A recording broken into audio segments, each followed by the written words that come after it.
Start by holding the bracket in place and marking the edges.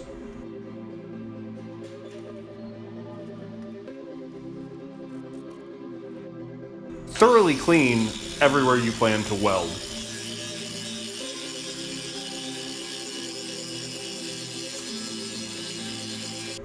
Install your bumper hand tight with the brackets in place. This will line up the holes.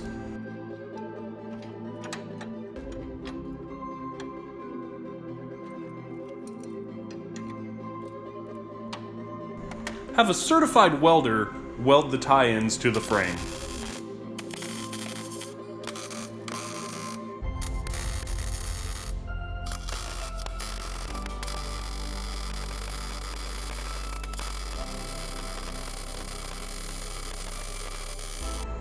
With the coating of your choice, cover all the bare surfaces of the tie-in and frame. For more information, head over to steinjaeger.com.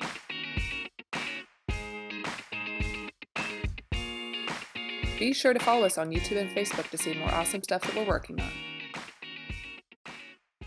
Thanks for watching.